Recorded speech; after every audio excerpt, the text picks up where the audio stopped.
여러분, 엘리야 선지자가 갈멜산에서 바알 선지자들 450명과 아세라의 선지자들 400명과 대결했던 거 여러분 기억하시죠? 어떤 대결이었습니까? 송아지 한 마리씩 가져다가 잡고 나무 위에 올려놓고, 근데 불은 붙이지 말고 그냥 두자.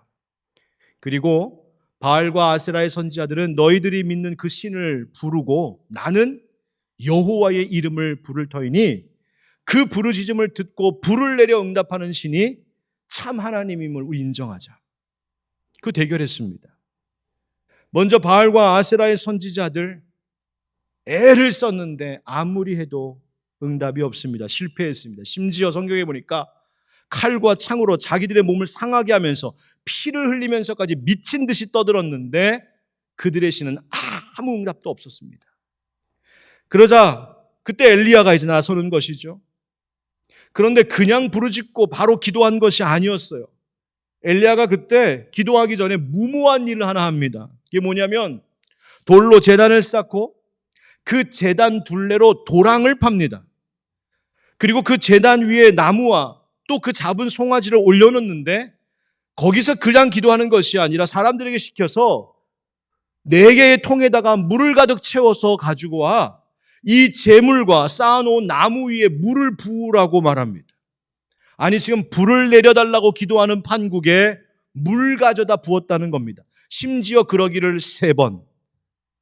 얼마나 많이 물을 들이부었는지 물이 그 나무와 제단을 타고 흘러내려서 제단 주변에 파놓은 도랑에까지 물이 가득 찼다 성경은 말하고 있습니다. 여러분, 갈멜산에서 이 대결이 펼쳐질 때가 어느 때였냐면 가뭄이 극심할 때입니다. 물 한 방울이 아까운 때입니다. 그런데 엘리야가 사람들 시켜서 물 12통을 어디서 구해왔는지 그 아끼고 아낀 그 물 12통을 들이부었습니다. 믿음 없는 사람의 눈에 보면 어이없는 행동이고 무모한 짓 아니겠습니까? 저 도대체 뭐 하는 짓인가? 아니, 지금 불을 붙여야 되는데 물을 부어? 엘리야가 그렇게 하더니 기도하기 시작합니다. 그런데 이 엘리야의 기도가 위대합니다. 열왕기상 18장 저녁 소재 드릴 때에 이르러 선지자 엘리야가 나아가서 말하되 아브라함과 이삭과 이스라엘의 하나님 여호와여, 주께서 이스라엘 중에서 하나님이신 것과 내가 주의 종인 것과 내가 주의 말씀대로 이 모든 일을 행하는 것을 오늘 알게 하옵소서. 여호와여, 내게 응답하옵소서. 내게 응답하옵소서. 이 백성에게 주 여호와는 하나님이신 것과 주는 그들의 마음을 되돌이키심을 알게 하옵소서 하매, 우리 38, 39절 한번 같이 읽어볼까요? 시작. 이에 여호와의 불이 내려서 번제물과 나무와 돌과 흙을 태우고 또 도랑의 물을 핥은지라. 모든 백성이 보고 엎드려 말하되 여호와 그는 하나님이시로다. 여호와 그는 하나님이시로다 하니. 아멘.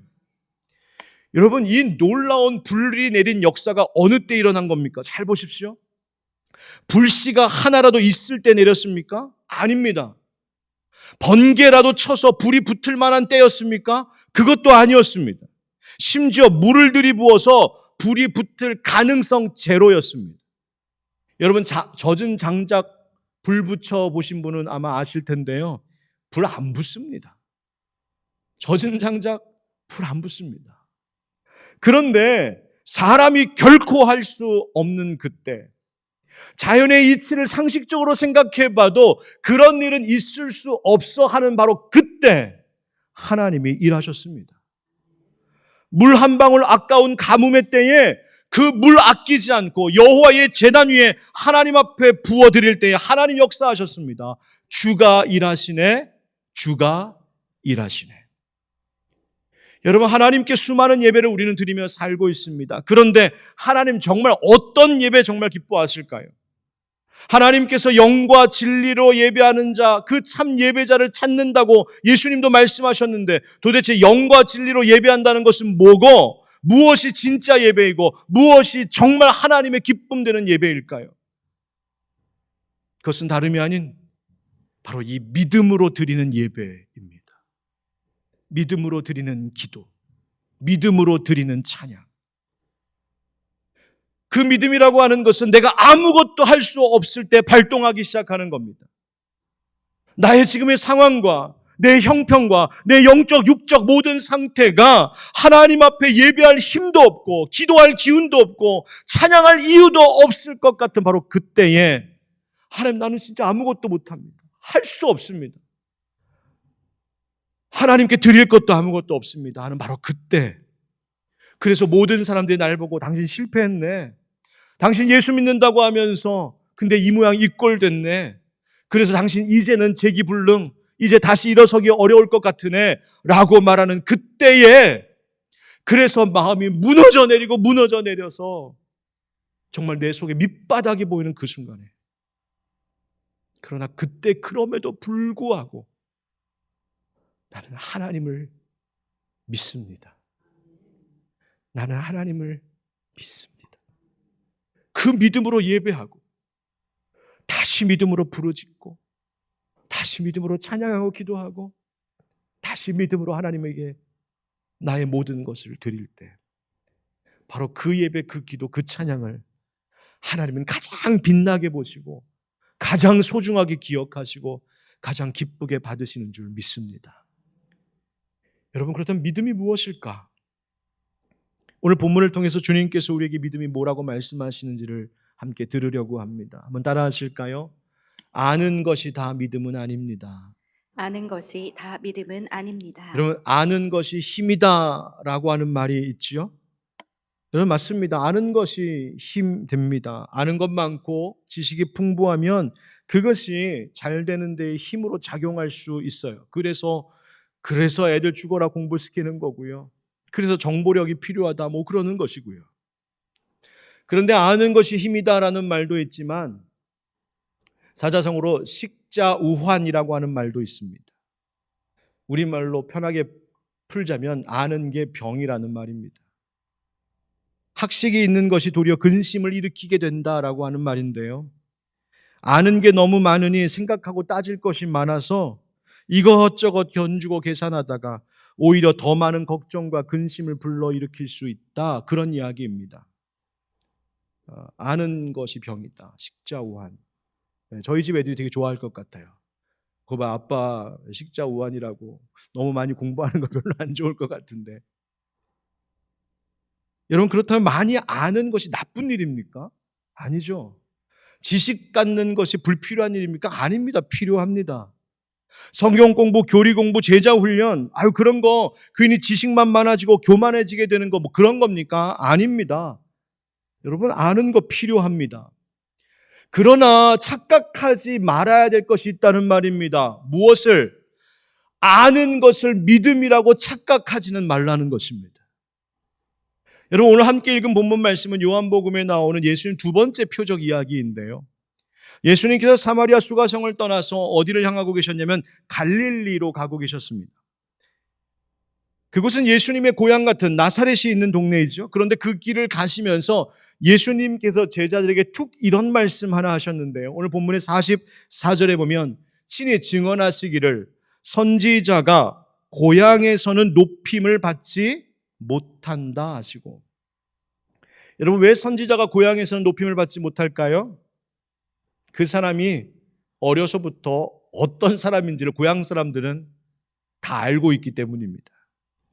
그 자라온 거 다 봤거든요. 아니, 걔가 선지자가 됐어? 우리 식으로 하면 걔가 목사가 됐어? 코 찔찔 흘리고 개구장이고 사고 엄청 치고 부모 속 썩이던 걔가 선지자가 됐다고? 웃기네. 여러분, 그에 대하여 아는 것이 많고 그 사람 다 알아, 나 알고 있다는 생각이 많으니까 그 선지자를 인정 못하는 거죠. 그 말입니다. 이 예수님 고향 사람들이 그래서 예수님 알아, 어려서부터 그 나사렛 동네에서 자랐던 게 그거 다 알고 있다는 것 때문에 그 이상으로는 예수님이 어떤 분이신지 알지도 못했고 알려고 하지도 않았고 인정하지도 않았던 것이죠.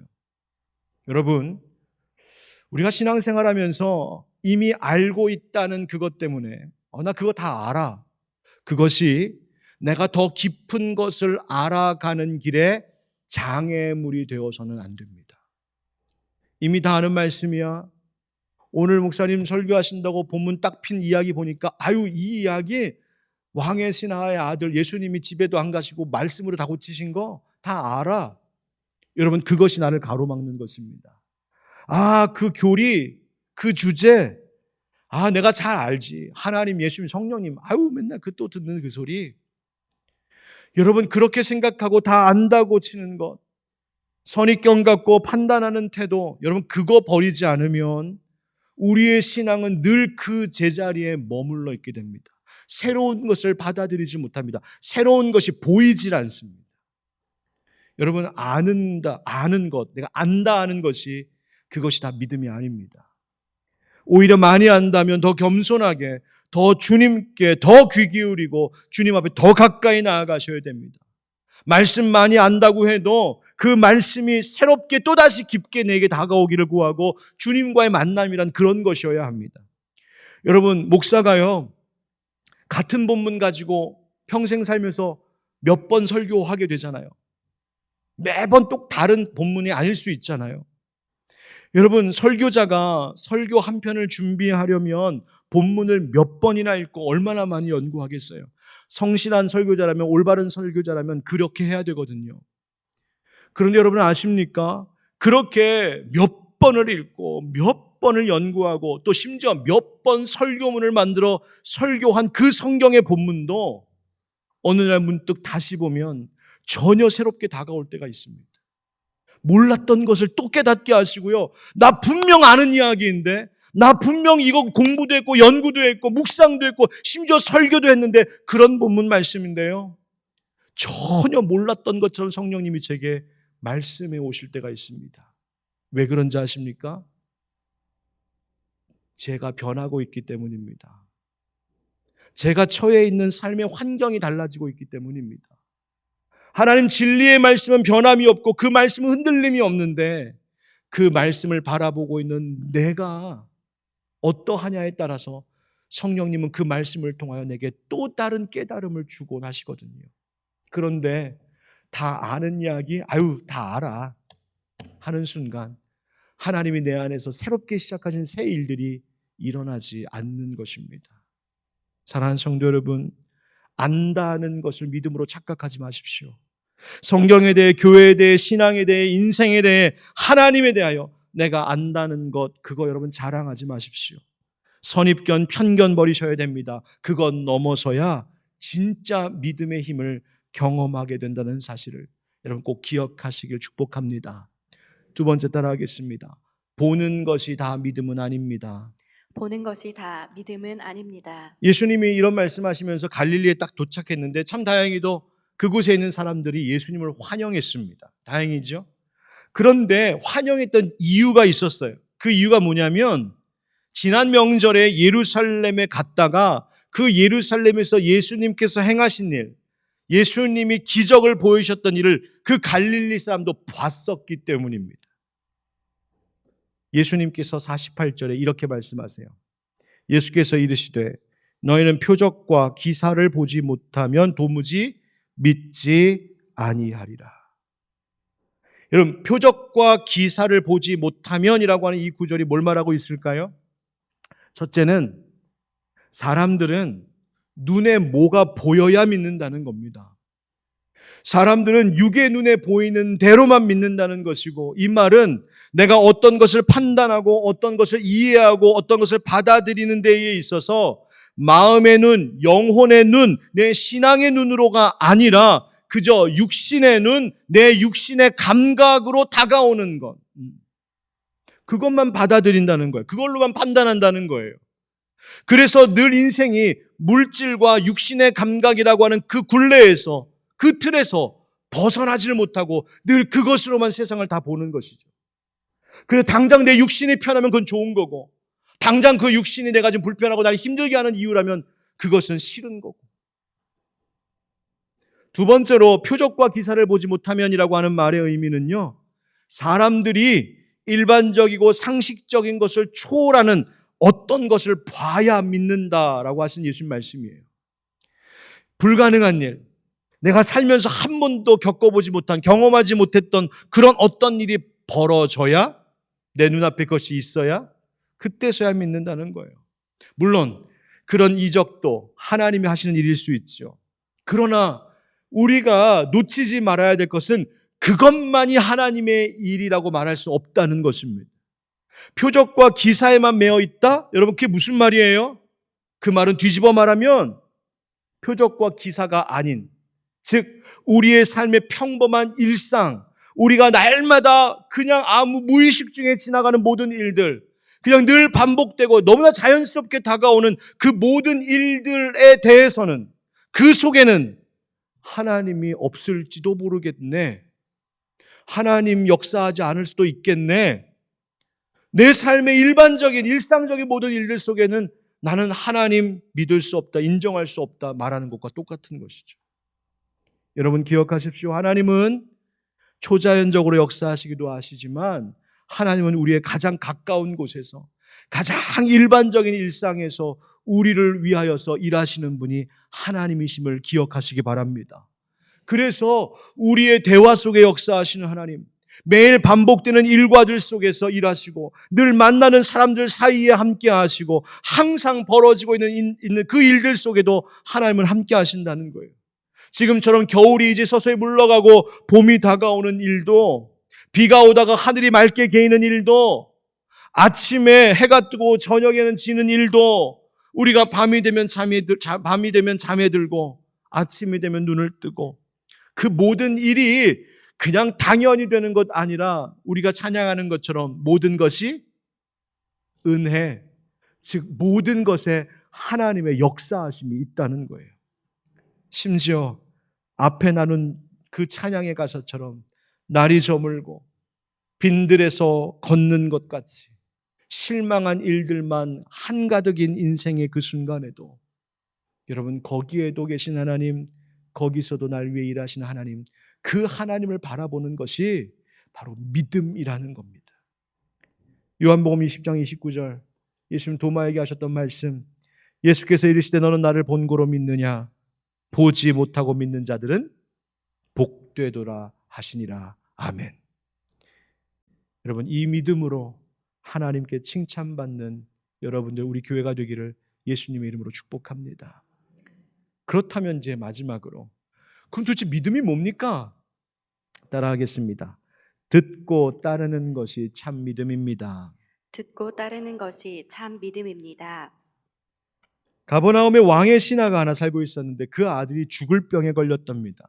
지금 예수님이 계신 곳은 가나라고 하는 것이고 가버나움과 이 가나 사이는 약 한 34km 정도 떨어진 곳이랍니다. 이 왕의 신하가 지금 죽을 병에 걸려서 죽어가는 이 아들을 살리고 싶어서 예수님 모시러 지금 가나까지 당시로서는 꽤나 먼 길을 지금 찾아왔습니다. 그래서 예수님께 부탁하는 거예요. 내려오셔서 내 아들의 병을 좀 고쳐주십시오. 같이 가버나움까지 가자는 겁니다. 예수님 좀 먼 길이지만 좀 같이 좀 가셨으면 좋겠습니다.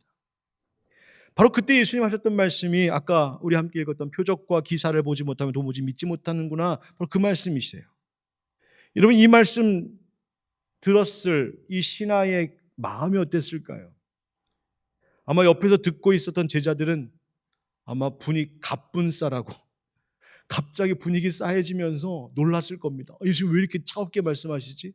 왜 이렇게 냉랭하게, 심지어 책망하시는 것처럼 들리는 소리. 그런데 지금 예수님 아까 그 하신 말씀은 지금 왕의 신하 그 사람에게만 하는 말씀이 아니라 그때 거기서 예루살렘에서의 예수님의 표적을 보고 예수님을 환영했던 바로 그 사람들 모두를 두고 하신 말씀이요, 이 일을 통하여서 예수님 믿음이 뭔지를 가르쳐 주시려고 이 말씀을 지금 꺼내신 겁니다. 예수님이 이렇게 차갑게 반응하시자 왕의 신하가 다시 청하지요. 주여 내 아이가 죽기 전에 내려오소서. 여러분 이 말씀을 잘 보십시오. 주여 내 아이가 죽기 전에 내려오소서. 그 말은 무슨 뜻이에요? 내 아이가 죽고 나면 소용없다.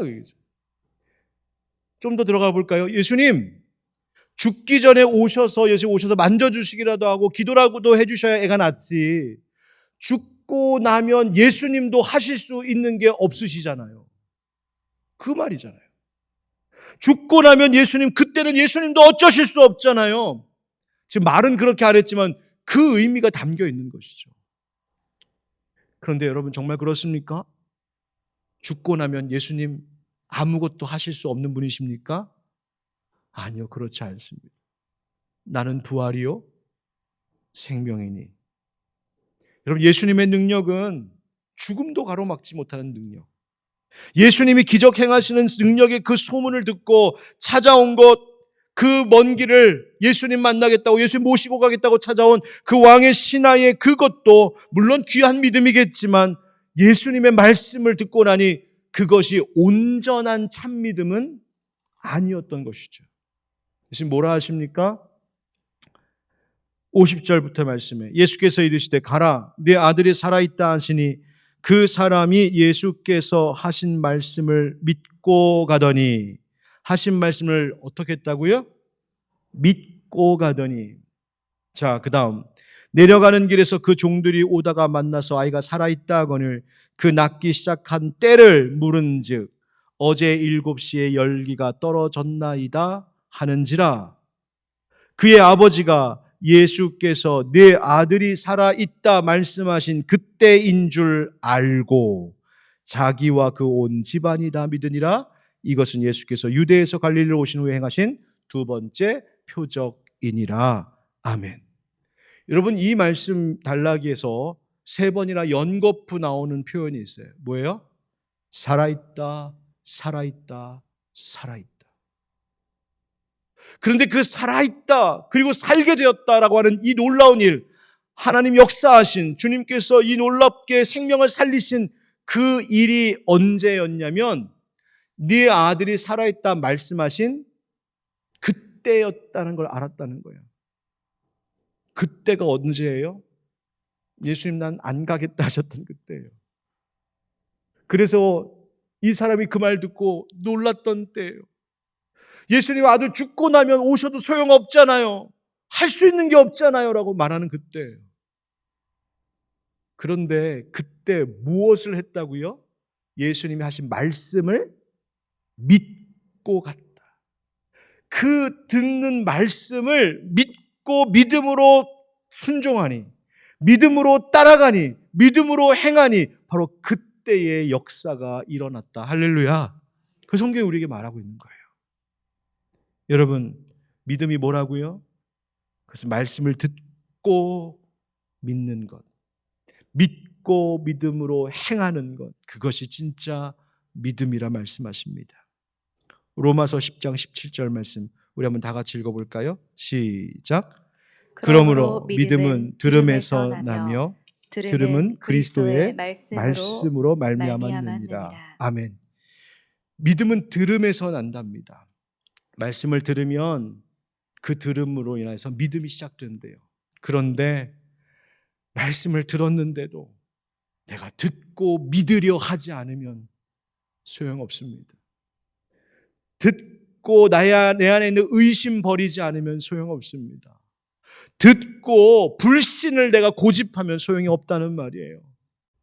여러분, 들음은 믿음에서 난다라고 하시는 말씀 속에는 들었다면 믿으라 하시는 것입니다. 여러분, 우리가 하나님 앞에 기도할 때 뭘 기도하고 있을까요? 더 많은 지식을 구하고 계십니까? 더 많은 증거들을 구하고 계십니까? 더 많은 체험이나 목격을 구하고 계신가요?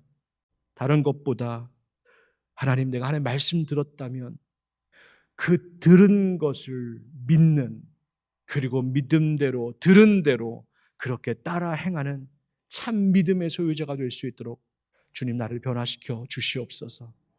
그것을 기도하는 이 밤 되길 주의 이름으로 축복합니다.